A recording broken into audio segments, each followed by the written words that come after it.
Success platform channel में सभी का स्वागत है। विश्व के भूगोल का संपूर्ण निचोड़, अपनी तैयारी को जांचे set number first. Group D से लेकर पीसीएस तक के एग्जाम में बैठ लेना। इस क्लास से आपको ज्योग्राफी के डायरेक्ट क्वेश्चन देखने को मिलेंगे। सभी क्वेश्चन टीसीएस के न्यू पैटर्न पर आधारित है। बच्चों, जो भूगोल आपका सब्जेक्ट है अवधारणाओं पर आधारित है। जब तक आपकी अवधारणाएं क्लियर नहीं होने की, भूगोल के सभी टॉपिकों को समझना थोड़ा मुश्किल होगा। बच्चों, मेरा पढ़ाने का तरीका होगा कि सभी टॉपिकों की जो अवधारणाएं हैं मैं आपके माइंड में कैसे ट्रिक से सेट करता हूं। आपको कंप्लीट क्लास देखनी है और सभी टॉपिक कवर करनी है, जिससे कि आगामी एग्जाम में आपको कोई भी क्वेश्चन गलत ना हो। जिन बच्चों की तैयारी भूगोल की अच्छी है, 25 क्वेश्चन में से आपके राइट क्वेश्चन कितने होते हैं कमेंट बॉक्स में इसका आंसर देना है। क्लास स्टार्ट करते हैं। क्वेश्चन नंबर फर्स्ट, सूर्य के बाद पृथ्वी से सबसे नजदीक तारा कौन सा है? इसका आपका राइट आंसर हो जाएगा ऑप्शन नंबर 4 अल्फा सेंचुरी, इसका राइट आंसर होगा। अब जब सौरमंडल की बात आई है, कंप्लीट सौरमंडल को हम ट्रिक से याद करते हैं। सबसे पहले आपको पता होना चाहिए सौरमंडल में कितने ग्रह हैं टोटल वर्तमान में आपके 8 ग्रह हैं। इन 8 ग्रहों का आकार और दूरी के अनुसार याद करना थोड़ा मुश्किल है। इसके लिए एक ट्रिक बनाई है मैंने। आकार को तो एस से याद कराऊंगा, एस, और दूरी को डी से याद करेंगे। दूरी को किससे याद करेंगे? हम डी से याद करेंगे। चलो स्टार्ट करते हैं, देखते हैं। सबसे पहले देखो, ये आपका सूर्य है। सूर्य के सबसे नजदीक ग्रह कौन सा है आपका? ये आपका बुध है, जो कि आकार में 8वें नंबर का है, जबकि दूरी के अनुसार D1 है। मैं पेन चेंज कर लेता हूं, डायरेक्ट लिखता चलेंगे। दूरी के अनुसार अभी याद करते हैं। सबसे पहले D1 लिख देते हैं बुध के ऊपर। दूरी के अनुसार कार सबसे नजदीक कौन है आपका? बुध। शुक्र नंबर 2 पर आता है D2, पृथ्वी नंबर 3 पर आती है D3, मंगल नंबर 4 पर आता है D4, बृहस्पति 5 पर आता है D5। डी बोले तो दूरी, ठीक है। इसके बाद आपका शनि आता है D6, वरुण आता है इसके बाद D7, और फिर उसके बाद आता है आपका वरुण D8। आपको भी ऐसे याद करना है, D1 से लेकर D8 तक काउंटिंग डाल के तब याद करेंगे, ठीक है। अब आकार के अनुसार बात करते हैं। सबसे बड़ा ग्रह जो है आपका कौन सा है? बृहस्पति। डायरेक्ट क्वेश्चन आते हैं, सौरमंडल का सबसे बड़ा ग्रह कौन सा है? बृहस्पति। अब ये जो आपके 4 है, इन 4 से डायरेक्ट क्वेश्चन एग्जाम में बनते हैं। इन 4 ग्रहों को क्या बोला जाता है? पार्थिव ग्रह, आंतरिक ग्रह और टेरेस्ट्रियल प्लेनेट, ठीक है जी। और जो आपके ये 4 है इनको क्या बोलते हैं? बृहस्पति ग्रह या आपके बाह्य ग्रह। डायरेक्ट क्वेश्चन पूछा जाएगा इस सीरीज में भी। डायरेक्ट क्वेश्चन 5-6 क्वेश्चन आएंगे, एक बार कॉन्सेप्ट समझ लेना, एक भी क्वेश्चन आपका गलत होने वाला नहीं है। पार्थिव ग्रह कौन कौन से होते हैं आपके? बुध, शुक्र, पृथ्वी, मंगल। और जो आपके बाह्य ग्रह होते हैं या आपके बृहस्पति ग्रह होते हैं वो कौन कौन से होते हैं? बृहस्पति, शनि, अरुण, वरुण। अब साइज के अनुसार इनको याद करते हैं सभी को एक साथ। सबसे पहले जो बाहरली साइड के बाह्य ग्रह होते हैं, ठीक है, इनको कैसे याद करेंगे? S1 लिखते हैं बृहस्पति के ऊपर, S2 Shani, S3 Varun, S4 आपका वरुण। बृहस्पति, शनि, अरुण, वरुण। साइज के अनुसार जो बाह्य वाले हैं स्टार्टिंग के 4 हुए। नंबर 5 पर आती है पृथ्वी। डायरेक्ट क्वेश्चन पूछा जाता है आकार के अनुसार पृथ्वी कौन से नंबर का आपका ग्रह है? 5वें नंबर का ग्रह। इसके बाद आता है आपका S6 पर आता है आपका मंगल, S7 पर आता है आपका शुक्र, और S8 पर सबसे छोटा ग्रह कौन सा है? बुध। डायरेक्ट सौरमंडल से क्वेश्चन क्या बनते हैं? आकार के अनुसार एक क्वेश्चन एग्जाम में बन जाता है। सबसे बड़ा ग्रह कौन सा है आकार के अनुसार? आपका बृहस्पति है। सबसे छोटा ग्रह आकार के अनुसार आपका बुध है। S1 और D1 के अकॉर्डिंग आप इन्हें अच्छी तरीके से याद कर सकते हैं। आंतरिक ग्रह और बाह्य ग्रह से भी डायरेक्ट क्वेश्चन आता है। एक क्वेश्चन बनता है आपका कि जो क्षुद्र ग्रह होते हैं कौन किस किस ग्रह के मध्य पाए जाते हैं? ये आपके मंगल और आपके बृहस्पति ग्रह के मध्य पाए जाते हैं। आज की क्लास में मैं आपको चंद्र ग्रहण, सूर्य ग्रहण का कॉन्सेप्ट क्लियर करूंगा, उच्च ज्वार निम्न ज्वार वाला कॉन्सेप्ट बिल्कुल क्लियर करूंगा। आपको रटने की आवश्यकता कभी भी जिंदगी में नहीं पड़ने की कि कैसे आपका होता है।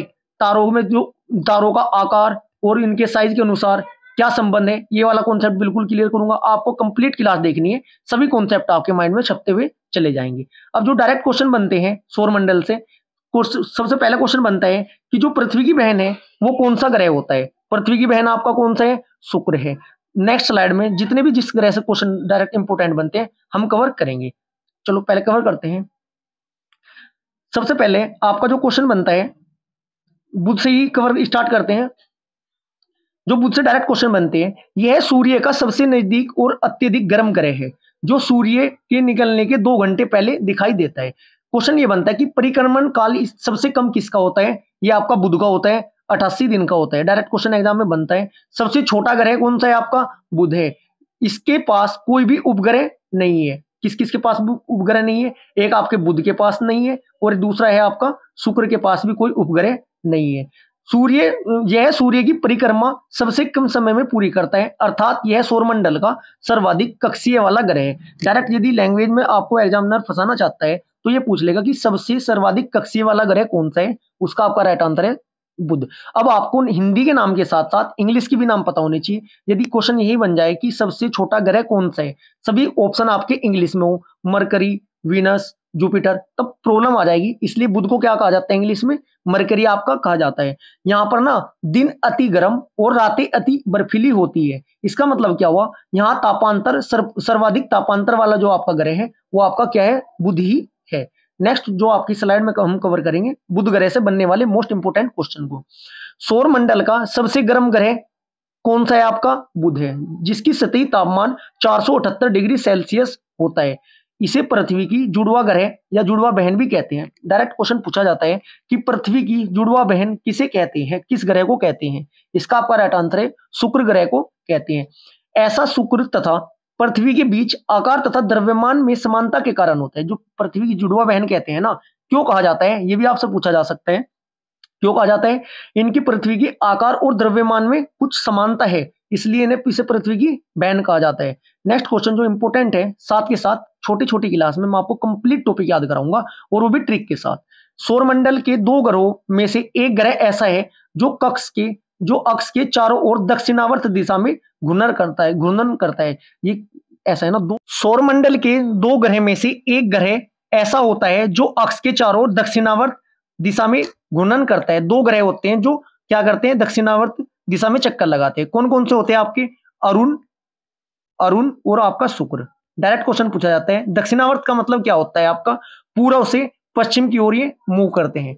सौरमंडल का सबसे चमकदार तारा है, इसे सुबह एवं शाम की खुली आंखों से स्पष्ट रूप से दिखाई देता है। डायरेक्ट क्वेश्चन पूछा जाता है कि सांझ का तारा इवनिंग स्टार एवं भोर का तारा मॉर्निंग स्टार किस ग्रह को कहा जाता है, इसका आपका राइट आंसर होगा शुक्र ग्रह को कहा जाता है। नेक्स्ट क्वेश्चन जो हम कवर करने जा रहे हैं, बृहस्पति से जो इंपॉर्टेंट क्वेश्चन बनते हैं अब उन्हें कवर करते हैं। सौरमंडल का सबसे बड़ा ग्रह कौन सा है, आपका बृहस्पति ही है। यह सबसे कम घूर्णन अवधि वाला सौरमंडल का सबसे बड़ा ग्रह है। इसके वातावरण में हाइड्रोजन, हीलियम एवं अन्य गैसें उपस्थिति है। यह चंद्रमा एवं शुक्र के बाद रात्रि आकाश में तीसरा सबसे चमकीला ग्रह है। सबसे ज्यादा चमकीला कौन सा है, आपका चंद्रमा एवं शुक्र के बाद तीसरे नंबर का है। सौरमंडल में इस ग्रह पर एक विशाल तूफान ग्रेट रेन स्पॉट होता है। इसमें 4 विशाल गैलेनियम चंद्रमाओं आईओ यूरोपा, आपका गैनीमेड और क्लिस्ट्रो सहित कम से कम 69 चंद्रमा होते हैं। चंद्रमा बोले तो आपका उपग्रह, जिसकी खोज गैलीलियो द्वारा की गई थी। इन सब में गैनीमीड सबसे बड़ा आपका उपग्रह है। डायरेक्ट क्वेश्चन पूछा जाता है कि जो आपका गैनीमीड उपग्रह है वो किसका सबसे बड़ा उपग्रह है, वो किसका है, आपका बृहस्पति का है। एक पूछा जाता है टाइटन किसका है जी, वो आपका शनि का है। जब शनि की डिटेल कवर करेंगे वो क्वेश्चन वहां पर कवर करेंगे। आज की क्लास आपको बहुत अच्छी लगेगी, लेकिन उसके लिए आपको कंप्लीट क्लास देखना है। सारे कॉन्सेप्ट, सारी अवधारणाएं क्लियर होगी आज की क्लास में। सौरमंडल के क्वेश्चन कवर करने के बाद नेक्स्ट क्वेश्चन पे चलते हैं। 25 के 25 क्वेश्चन आपको बहुत अच्छी क्लास में देखने को मिलने वाले हैं। इसके चारों ओर डायरेक्ट क्वेश्चन क्या आता है, इसके चारों एक अस्पष्ट वलय है। अस्पष्ट वलय का मतलब क्या होता है, रिंग होती है। ये दो ग्रह हैं, किस किस के पास, एक तो बृहस्पति के पास 5 छल्ले हैं जिसे छल्ले बोलते हैं, रिंग भी बोलते हैं। एक क्वेश्चन आता है सर्वाधिक छल्ले किस ग्रह के पास है, 7 छल्ले होते हैं किसके पास, आपके शनि के पास। नेक्स्ट शनि ग्रह से जो इंपॉर्टेंट पॉइंट बनते हैं उन्हें भी साथ के साथ कवर करेंगे। सौरमंडल में दूसरा सबसे बड़ा ग्रह एवं विशालकाय गैसीय पिंड, ये कैसा गैसीय ग्रह, मतलब क्वेश्चन ये बन सकता है आपका कि सौरमंडल का गैसीय ग्रह कौन सा है। राइट आंसर आपको लगाना है शनि ग्रह। इसके चारों ओर चमकदार एवं सकेंद्रीय वलय होते हैं। वलय बोले तो रिंग की बात कर रहे थे। टोटल कितनी होती है, 7, जो छोटी चट्टानों एवं बर्फ के टुकड़ों के बने होते हैं। यह ग्रह जल पर तैर सकता है क्योंकि इसका घनत्व जल से कम है। क्वेश्चन ये बनता है कि निम्न में से कौन सा ग्रह है जिसको यदि पानी में डुबा दिया जाए वो डूबने की बजाय तैरने लगेगा, उसका आपका राइट आंसर है शनि ग्रह। इसके जो चंद्रमा मतलब उपग्रह कितने बताते हैं, 62 उपग्रह। अभी नए उपग्रहों की खोज भी की है। क्वेश्चन ये बनता है कि टाइटन जो आपका उपग्रह है वो किस ग्रह का है, वो आपका शनि ग्रह का है। एक मंगल के भी 2 होते हैं, वो भी पूछे जाते हैं। अब नेक्स्ट स्लाइड में मैं आपको जो कवर कराऊंगा, अभी तो पहले ये कर लेते हैं, इस चंद्र ग्रहण वाले क्वेश्चन आगे आएंगे। अभी क्वेश्चन नंबर 2, ज्योग्राफी शब्द किसने निर्मित किया था और भूगोल का जनक किसे कहा जाता है? इसका आपका राइट आंसर है option number A, Eratosthenes. Next question, question number 2, खगोल भौतिकी में बाह्य अंतरिक्ष के परिकल्पित होल को जहां से तारे और ऊर्जा निकलती है क्या नाम दिया गया है? इसका आपका राइट आंसर हो जाएगा option number B, white hole. जब अभी नेक्स्ट स्लाइड में तारे वाला क्वेश्चन आएगा, उस तारे वाले क्वेश्चन में ब्लैक होल क्या होते हैं, व्हाइट होल क्या होते हैं, ठीक है जी, सभी कॉन्सेप्ट में आपके क्लियर कर। नेक्स्ट क्वेश्चन, क्वेश्चन नंबर 4, निम्नलिखित पर विचार कीजिए। खगोलीय मात्रक, प्रकाश वर्ष और पारसेक, डायरेक्ट इनसे क्वेश्चन पूछे जाते हैं और डिजिट वाले क्वेश्चन पूछे जाते हैं। सबसे पहले आपको पता होना चाहिए एक प्रकाश वर्ष बराबर कितने किलोमीटर होते हैं। प्रकाश, ये दूरी मापने की आपकी यूनिट है, इकाइयां हैं। प्रकाश वर्ष बराबर कितने होते हैं? 9.46 गुना 10⁻12 किलोमीटर। यदि बात करते हैं किलोमीटर की तो 12 होगा ऑप्शन में 12। यदि बात करते हैं मीटर की तो मीटर में कितना होगा? 9.46 गुना 10⁻15 मीटर। डायरेक्ट क्वेश्चन एग्जाम में आपका पूछा जाता है। अब इसमें बताना है आपको कौन सा, विचार कीजिए निम्न में से सही सुमेलित आपके कौन कौन से हैं। खगोलीय मात्रक क्या होता है? खगोलीय मात्रक आपका पृथ्वी और सूर्य के मध्य की दूरी को मापने का आपका ये मात्रक है, बिल्कुल सही है। प्रकाश वर्ष कहीं का मात्रक है? आपका दूरी का मात्रक है प्रकाश वर्ष, जी आपका ये भी बिल्कुल सही है। और आपका पारसेक पृथ्वी और खगोलीय पिंड के मध्य दूरी, नहीं जी आपका ये गलत है, ये आपका गलत है, ये आपका बिल्कुल ठीक है पहला ऑप्शन। दूसरा ऑप्शन भी आपका बिल्कुल ठीक है, जबकि पारसेक क्या होता है? पारसेक सबसे बड़ी इकाई होती है आपकी दूरी नापने की, इनकी सूर्य और पृथ्वी के बीच की खगोलीय पिंडों की नापने की सबसे बड़ी इकाई होती है। नेक्स्ट क्वेश्चन, क्वेश्चन नंबर 5, पृथ्वी की आयु जानने के लिए किस विधि का प्रयोग किया जाता है? क्वेश्चन नंबर 5 का आपका राइट आंसर है ऑप्शन नंबर 3, रेडियो मैट्रिक काल निर्धारण विधि होती है आपकी। नेक्स्ट क्वेश्चन, क्वेश्चन नंबर 6, ओरोयन क्या है? क्वेश्चन नंबर 6 का आपका राइट आंसर हो जाएगा एक तारामंडल। तारामंडलों की संख्या कितनी है? डायरेक्ट 89 का क्वेश्चन आता है, डिजिट याद रखना कितने होते हैं? 89 डिजिट याद रखना, एक नंबर पक्का होगा आपका आने वाले किसी भी एग्जाम में आपको मिलेगा क्वेश्चन रखा हुआ। क्वेश्चन नंबर 7, सूर्य की बाहरी सतह का तापमान आंका गया है, कितना आंका गया है? आपका ऑप्शन नंबर ए, 6000 degree Celsius. Next question, question number 8, सूर्य की ऊर्जा का स्रोत है, क्या है सूर्य की ऊर्जा का स्रोत? क्वेश्चन नंबर 8 का आपका राइट आंसर हो जाएगा ऑप्शन नंबर 3, नाभिकीय संलयन। और नाभिकीय विखंडन किसका है? आपका ये परमाणु बम का है। इससे नाभिकीय संलयन और विखंडन से क्वेश्चन बनते हैं, ये आपको बताना जरूरी है। नाभिकीय विखंडन जो आपका परमाणु बम है, परमाणु बम होता है, परमाणु बम किस सिद्धांत पर कार्य करता है? आपका नाभिकीय विखंडन पर। और जो आपका हाइड्रोजन बम है, हाइड्रोजन बम होता है, वो किस सिद्धांत पर कार्य करता है? आपका नाभिकीय संलयन पर। नेक्स्ट क्वेश्चन, क्वेश्चन नंबर 9, कर्सन वीवर का सिद्धांत किसने प्रतिपादित किया था? कर्सन वीवर का सिद्धांत किसने प्रतिपादित किया था? इसका आपका राइट आंसर होगा चंद्रशेखर, एस चंद्रशेखर जी ने ये आपका किया था।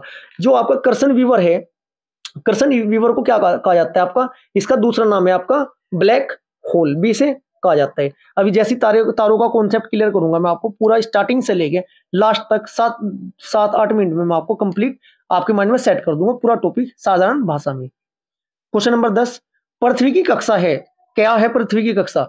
दीर्घ वर्ताकार होती है। नेक्स्ट क्वेश्चन, क्वेश्चन नंबर 11, सौरमंडल का सबसे चमकीला ग्रह कौन सा होता है? क्वेश्चन नंबर 11 का आपका राइट आंसर हो जाएगा शुक्र, option number D. Next question, question number 12, कौन सा ग्रह आंतरिक ग्रह है? देखो ये क्वेश्चन ऐसे आते हैं, मैं आपको बता के चलाऊं, जो इधरले वाले आपके ग्रह थे ये तो आपके आंतरिक ग्रह थे 4, इधरले वाले थे ये आपके बाह्य ग्रह थे। इधर कौन कौन से आते हैं? अरुण तो आपका इधर था, अरुण, वरुण, शनि, बृहस्पति। इधर कौन कौन से थे आपके? बुध, शुक्र, पृथ्वी, मंगल। मंगल भी आपका होता है, पृथ्वी भी आपका होता है, जबकि अरुण आपका नहीं होता है। इसका मतलब क्वेश्चन नंबर 12 का राइट आंसर है 1 और 2 दोनों। आपको बिल्कुल ये देखो, बिल्कुल कॉन्सेप्ट क्लियर होने जरूरी है, तभी एक भी क्वेश्चन आपका एग्जाम में गलत कभी नहीं हो सकता। मेरी कोशिश यही रहेगी कि जो ये आपकी सीरीज है ना, इसे कंटिन्यू रखूं। जैसे आपका आज की जो आपकी क्लास है भूगोल की है, विश्व की भूगोल की, लगभग मैं आपको 15 क्लास लेकर आऊंगा विश्व के भूगोल की। जैसे कल हिस्ट्री की थी, इससे पहले संविधान की थी, ये सीरीज लगातार एक हफ्ते में मैं आपको 6 सब्जेक्ट की अलग अलग क्लास दूंगा और कंटिन्यू ऐसी चलती रहेगी। जैसे एक सेट, फर्स्ट सेट आज है नेक्स्ट वीक सेकंड सेट आएगा सभी सब्जेक्ट की। नेक्स्ट क्वेश्चन नंबर 13, किस ग्रह को गैसीय ग्रह कहा जाता है? क्वेश्चन नंबर 13 का आपका राइट आंसर है 2 और 3 को। 2 और 3 मतलब बृहस्पति और शनि, जो आपके जेमियन ग्रह होते हैं, जो बृहस्पतिक ग्रह होते हैं, उन्हें क्या कहा जाता है? आपका गैसीय ग्रह भी कहा जाता है। नेक्स्ट क्वेश्चन नंबर 14, चलो यहां से कवर करना स्टार्ट करते हैं। तारे का रंग निर्भर करता है, किस पर निर्भर करता है? डायरेक्ट क्वेश्चन पूछा जाता है। क्वेश्चन नंबर 14 का आपका राइट आंसर हो जाएगा ऑप्शन नंबर ए, उसके सतह के तापमान पर। अब बात करते हैं तारों की, स्लाइड है ब्लैंक। चलो बात करते हैं तारों की। सबसे पहले आपको पता होना चाहिए तारे क्या होते हैं। थोड़ा मैं कॉन्सेप्ट बिल्कुल साधारण भाषा में बताऊंगा, सिर्फ आपको समझते चलना है, मेरी आवाज को सुनते चलना है। तारे क्या है? तारों में ना अपना उष्मा एवं प्रकाश होता है। तारों में सबसे पहले क्या होता है? अपना उष्मा और प्रकाश तारों में होता है। इनकी उष्मा का स्रोत है ना नाभिकीय संलयन है। डायरेक्ट पूछा जाता है तारों की जो उष्मा है उसका जो वो होता है मतलब स्रोत है वो क्या है? आपका नाभिकीय संलयन। देखो डायरेक्ट क्वेश्चन बनेगा नाभिकीय संलयन। और तारों का ईंधन क्या होता है? डायरेक्ट पूछा जाएगा हाइड्रोजन। तारों का ईंधन क्या होता है? आपका हाइड्रोजन होता है। और तारों की जो उष्मा का स्रोत होता है आपका नाभिकीय संलयन होता है। प्रक्रिया क्या है? पूरी प्रक्रिया समझो एक बार। जब हाइड्रोजन के 4 नाभिक परस्पर परस्पर जुड़कर हीलियम के एक नाभिक का निर्माण करते हैं ना, तब क्या होता है? इस क्रिया को नाभिकीय संलयन कहते हैं। और इस क्रिया में ना बहुत ज्यादा ऊर्जा, बहुत ज्यादा एनर्जी रिलीज होती है, मुक्त होती है।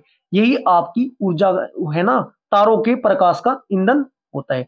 अब आपका नाभिकीय संलयन जो आपका है, डायरेक्ट पूछा जाएगा हाइड्रोजन बम किस परिकल्पना पर या किस संकल्पना पर आधारित है? आपका राइट आंसर होगा नाभिकीय संलयन पर। तारों की ना एक निश्चित अवधि होती है। अब आपको यह पता होना चाहिए तारों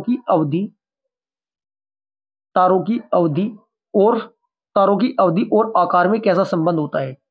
ये टॉपिक स्टार्टिंग यहां से करना इसलिए जरूरी था क्योंकि आप श्वेत वामन भी पढ़ते हो, ब्लैक होल पढ़ते हो, कर्सन वीवर पढ़ते हो, वो है ना बिल्कुल अंतिम अवस्था है। स्टार्टिंग तो तारों से ही होती है ना। और अभी मैं आपको बिल्कुल क्लियर करता हुआ चलूंगा कब क्या होता है, कैसे होता है। तारों की अवधि और आकार में क्या संबंध है? इसका मतलब क्या है? आकार और जीवन काल में कैसा संबंध है? व्युत्क्रमानुपाती संबंध होता है। डायरेक्ट क्वेश्चन पूछा जाएगा तारों की आकार और जीवन काल में कैसा संबंध होता है? व्युत्क्रमानुपाती संबंध आपका होता है। जितना ज्यादा बड़ा आपका तारा होगा जीवन काल उसका उतना ही कम होगा, जितना छोटा आपका तारा होगा उतना ही आपका जीवन काल उसका बड़ा होगा। अब इसके कलर से क्वेश्चन बनते हैं कि इसकी अवस्थाएं कैसी होती है तारे की। कोई भी तारा जीवन की प्रारंभिक अवस्था में ना, प्रारंभ में तारे में ना उष्मा एवं ऊर्जा बहुत ज्यादा होती है। और बहुत ज्यादा अधिक होने के कारण मैं कलर से लेकर चलूंगा। कोई भी तारा स्टार्टिंग में कैसा होगा? नीला। यह आपकी प्रारंभिक अवस्था है, तारे की प्रारंभिक अवस्था। ठीक है जी। प्रारंभिक अवस्था में जो जब वो बड़ा मतलब स्टार्टिंग होगी उसकी तारे की, अधिक उष्मा के कारण कैसा कलर होगा उसका? नीला। डायरेक्ट क्वेश्चन आपसे पूछा जाएगा कि तारे की जो आपकी प्रारंभिक अवस्था होती है वो कैसी होती है? नीली होती है या नीले कलर का होता है। इसके बाद क्या होता है? हाइड्रोजन कम होते होते उसका तापमान कम होता जाता है और वह सफेद हो जाता है। दूसरी अवस्था तारे की कैसी होगी आपकी? दूसरी अवस्था कैसी होगी तारे की आपकी? बात तो चल भी नहीं रहा। दूसरी अवस्था होगी आपकी सफेद। दूसरी अवस्था कौन सी होगी? सेकंड तारे की सफेद। प्रारंभिक अवस्था नीला, दूसरी अवस्था आपकी सफेद। इसके बाद और हाइड्रोजन कम होते होते और ज्यादा कम हो जाती है, तब उसका कलर कैसा हो जाता है? तारे का या आपका पीला। ठीक है जी। और अधिक एनर्जी कम होने के बाद, उष्मा कम होने के बाद क्या होता है? पीले कलर के बाद उसका कलर है ना लाल हो जाता है। कैसा हो जाता है? लाल। ये लाल हो जाता है। देखो 4 अवस्थाएं होती है तारे की। एक तो प्रारंभिक अवस्था आपकी नीली, द्वितीय वाली आपकी सफेद, तीसरी आपकी पीली और अंतिम अवस्था लाल अवस्था होती है। अंतिम अवस्था लाल अवस्था होती है। लाल अवस्था होने के बाद कमी आते आती अंतिम अवस्था में वो लाल रंग का हो जाता है। तारे का रंग अपनी उष्मा का प्रचारक होता है। जैसे ही लाल तारा है ना, लाल तारा यहीं से स्टार्ट होती है आगे की कहानी। जो आपका लाल तारा है इसे क्या बोला जाता है? आपका इसे बोला जाता है रेड जॉइंट।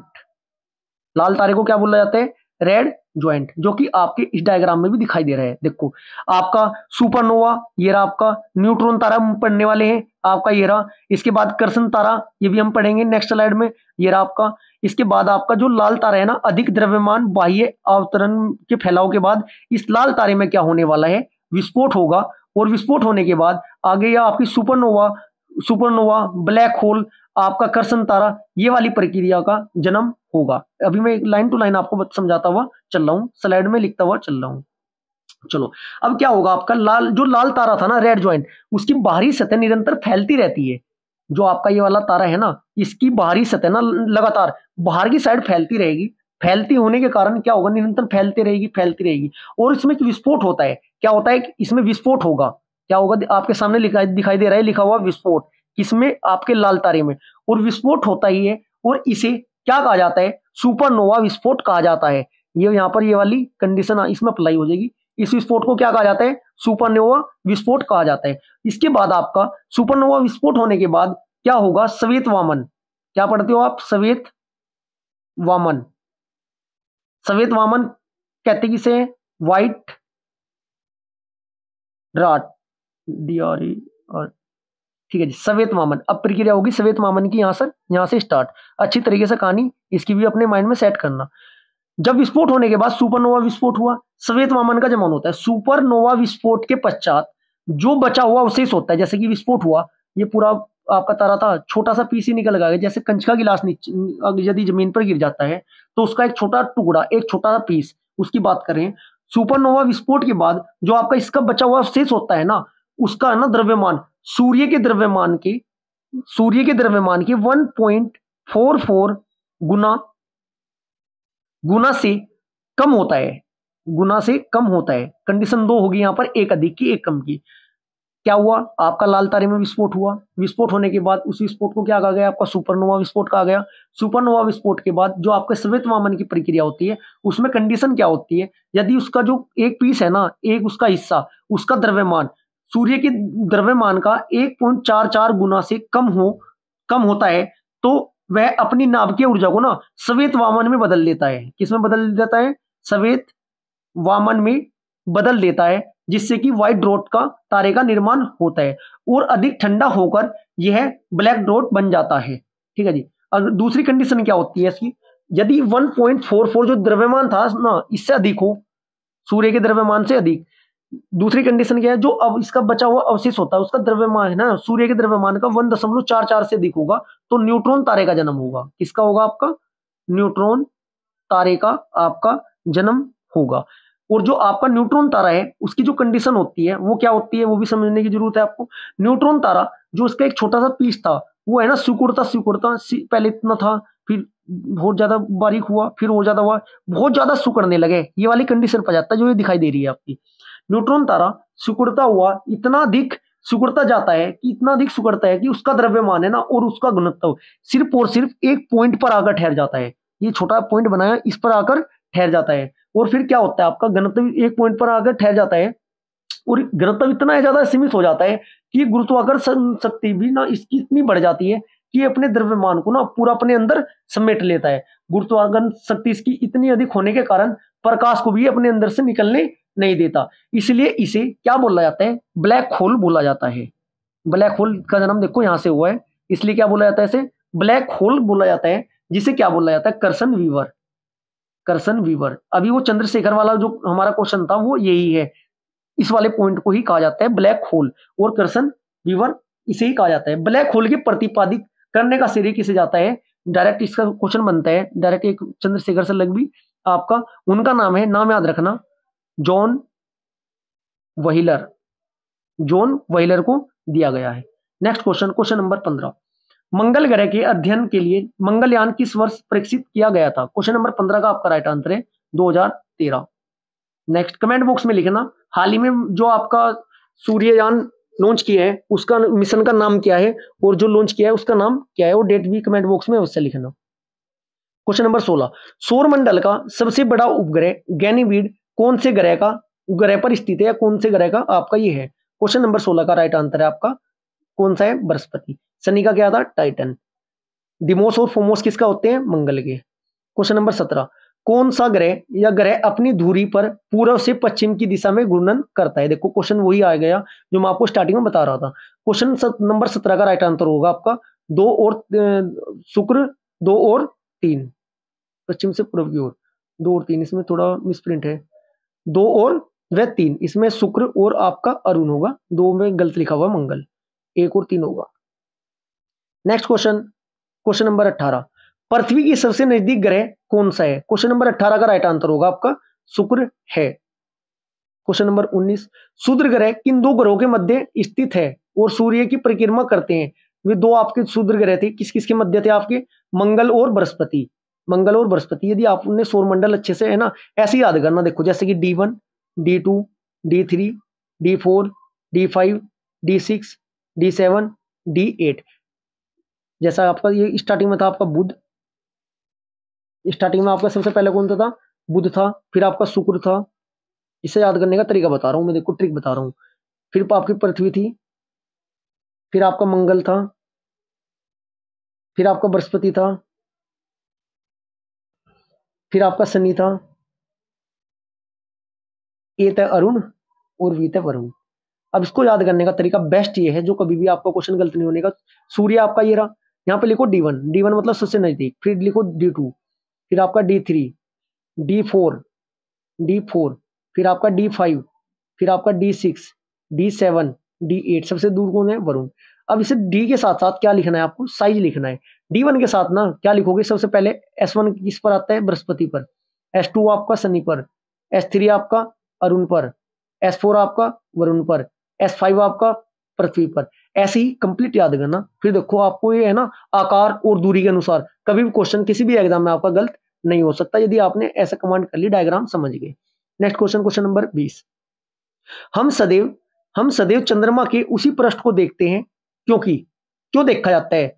यह पृथ्वी से छोटा होता है, यह पृथ्वी की विपरीत दिशा में अपनी धुरी पर घूमता है, यह पृथ्वी का चक्कर लगाने और अपनी धुरी पर घूमने में समान समय लेता है, यह उतनी ही गति से घूमता है जितनी की पृथ्वी चारों ओर घूमती है। इसका आपका राइट आंसर हो जाएगा क्वेश्चन नंबर 20 का थर्ड, यह पृथ्वी का चक्कर लगाने में उतनी ही दूरी पर समान समय भी घूमता है। नेक्स्ट क्वेश्चन, क्वेश्चन नंबर 21, इसका भी कॉन्सेप्ट क्लियर होना जरूरी है, इसका भी बच्चों को क्वेश्चन गलत एग्जाम में लगा कर आ जाते हैं, क्लियर नहीं हो पाता। जिसके गुरुत्वाकर्षण के कारण ज्वार भाटा आता है, किसके आता है? पृथ्वी का चंद्रमा पर, पृथ्वी का चंद्रमा सूर्य पर, पृथ्वी पर सूर्य और चंद्रमा का, और चंद्रमा का पृथ्वी पर। क्वेश्चन नंबर 21 का आपका राइट आंसर होगा ऑप्शन नंबर थर्ड, पृथ्वी पर सूर्य और चंद्रमा। चलो अब देखते हैं दीर्घ ज्वार। ये डायग्राम है, दीर्घ ज्वार कब आएगा? जब तीनों आपके सूर्य, पृथ्वी और चंद्रमा 180 डिग्री के एंगल पर होंगे। माइंड में सेट कर लीजिएगा सभी, जब एक सीधे में होंगे। कैसे? देखो 180 डिग्री का एंगल बनना है, सीधी लाइन 180 की तो होती है। सूर्य, पृथ्वी और चंद्रमा जब तीनों एक सीध में होंगे या 180 डिग्री के एंगल पर होंगे तो कौन सा ज्वार आता है? आपका दीर्घ ज्वार, जिसे क्या बोला जाता है? आपका उच्च ज्वार। दीर्घ ज्वार या उच्च ज्वार दोनों किसे कहा जाता है? जब पृथ्वी, सूर्य और चंद्रमा कितने डिग्री पर होंगे? 180 डिग्री के एंगल पर आपके होंगे। नेक्स्ट जो होता है आपका निम्न ज्वार, उसका भी दिखाता हूं मैं आपको। जब 180 डिग्री के एंगल पे है तब कौन सा ज्वार आया? आपका उच्च ज्वार। जब 90 डिग्री का एंगल इनके बीच होगा तब कौन सा आपका ज्वार बनेगा? तब आपका लघु ज्वार या निम्न ज्वार होगा। देखो पृथ्वी, सूर्य और चंद्रमा के बीच कितने डिग्री का एंगल है? 180 डिग्री का, तो आपका छोटे वाला बोले तो निम्न ज्वार। जब 180 डिग्री का है तो आपका उच्च ज्वार। ठीक है, इतना आपको पता होना जरूरी है। नेक्स्ट क्वेश्चन, क्वेश्चन नंबर 22, काले मारिया नामक धब्बे किस पिंड पर दिखाई देते हैं? क्वेश्चन नंबर आपका 22 का राइट आंसर होगा ऑप्शन नंबर ए, चंद्रमा पर। नेक्स्ट क्वेश्चन 23, सागर में वर्त ज्वार कब उठता है? सागर में वर्त ज्वार कब उठता है? पूर्णमासी और अमावस्या के दिन ही आपका उठता है। मैक्सिमम एक साल में कितने ज्वार आते हैं ये भी आप कमेंट बॉक्स में अवश्य दे आंसर इसका। नेक्स्ट क्वेश्चन, केपलर सूर्य के चारों ओर प्रत्येक नक्षत्र का मार्ग दीर्घवृत्ताकार है। कोपरनिकस सर्वप्रथम सौरमंडल की अवधारणा दी, इनमें से कौन सा कथन आपका सत्य है? इसमें से आपके दोनों कथन आपके सत्य है। नेक्स्ट क्वेश्चन, क्वेश्चन नंबर 25, एक आता है आपका उपभू, अपभू, अपसौर, उपसौर। डायरेक्ट क्वेश्चन इनसे पूछे जाते हैं। उपसौर, सबसे पहले मैं आपको उपसौर की डेट बता देता हूं, कब होता है? 3 जनवरी। उपसौर की डेट क्या है आपकी? 3 जनवरी। उपसौर सूर्य, जब पृथ्वी सूर्य के सर्वाधिक निकट होती है, जब पृथ्वी सूर्य के सबसे नजदीक होती है तब आपका किसे क्या कहा जाता है? अपसौर, उपसौर कहा जाता है। अब अपभू कब कहा जाता है? जब पृथ्वी जब चंद्रमा पृथ्वी के सर्वाधिक दूरी पर होता है तब अपभू होता है। ठीक है जी। उपसौर कब होता है? जब पृथ्वी और सूर्य की सबसे नजदीक होती है तब आपका उपसौर होता है। अपसौर कब होता है? जब पृथ्वी सूर्य की सर्वाधिक दूरी पर होता है तब आपका क्या होता है? अपसौर होता है। डेट दो की याद रखनी है आपको, एक तो उपसौर की पूछी जाती है। उपसौर की डेट क्या है? उपसौर की डेट होती है आपकी 3 जनवरी। 3 जनवरी उपसौर की डेट 3 जनवरी। एक आती है आपकी अपसौर की डेट पूछी जाती है। अपसौर की डेट क्या होती है? 4 जुलाई। 4 जुलाई। डायरेक्ट इन दो क्वेश्चन भी एग्जाम में बनते हैं। एक आपका टॉपिक रह गया चंद्र ग्रहण और सूर्य ग्रहण का, जो कि ट्रिक से मुझे बताना आपको अभी जरूरी है साथ के साथ। चलो, सूर्य ग्रहण और चंद्र ग्रहण, ग्रहण होते हैं दो, एक होता है आपका चंद्र ग्रहण, एक होता है आपका सूर्य ग्रहण। चंद्र ग्रहण कब होता है? आपको याद रखने के लिए एक छोटी ट्रिक याद रखना। सूर्य को तो एस से याद करते हैं, पृथ्वी को ए से याद करते हैं और मून चंद्रमा को एम से याद करते हैं। ठीक है जी। अब आप दोबारा देखो, पृथ्वी को कैसे याद करते हैं हम? ए से, चंद्रमा को एम से, सूर्य को एस से। ऐसे याद रखना। चंद्र ग्रहण है ना आपका, कब होता है चंद्र ग्रहण? चंद्र ग्रहण आपका शाम को होता है। शाम लिखो, शाम, एस ए एम। देखो, सन और मून के बीच में पृथ्वी आई तो शाम को होता है। एस एम से याद करना, हमेशा याद रहेगा। और जो आपका सूर्य ग्रहण है ना, समा बिखेरता है। समा को क्या लिखोगे? S M A, S M A, समा, मैसेज वाली लैंग्वेज में। ऐसा आपका सूर्य, एम मून बीच में ही, ए से आपकी अर्थ, ई से होता है लेकिन हम ट्रिक्स के लिए ए से याद करते हैं। चंद्र ग्रहण कब होता है आपका? शाम को। और आपका सूर्य ग्रहण कब क्या बिखेरता है? समा। ऐसे आप ट्रिक से याद कर सकते हो। जो सूर्य ग्रहण और चंद्र ग्रहण से क्वेश्चन बनते हैं उन्हें भी देखिएगा। पृथ्वी, चंद्रमा व सूर्य के मध्य पूर्णमासी को होता है। कब होता है? चंद्र ग्रहण हमेशा पूर्णमासी को होता है, सूर्य ग्रहण हमेशा अमावस्या को होता है। सूर्य ग्रहण के दिन आपका उच्च ज्वार आते हैं, चंद्र ग्रहण के दिन भी आपके उच्च ज्वार आते हैं। दिन में कितनी बार आ सकते हैं? 2 बार आ सकते हैं। यदि आपको क्लास अच्छी लगी है, वीडियो को लाइक करें, शेयर करें और चैनल को सब्सक्राइब करें। Thank you.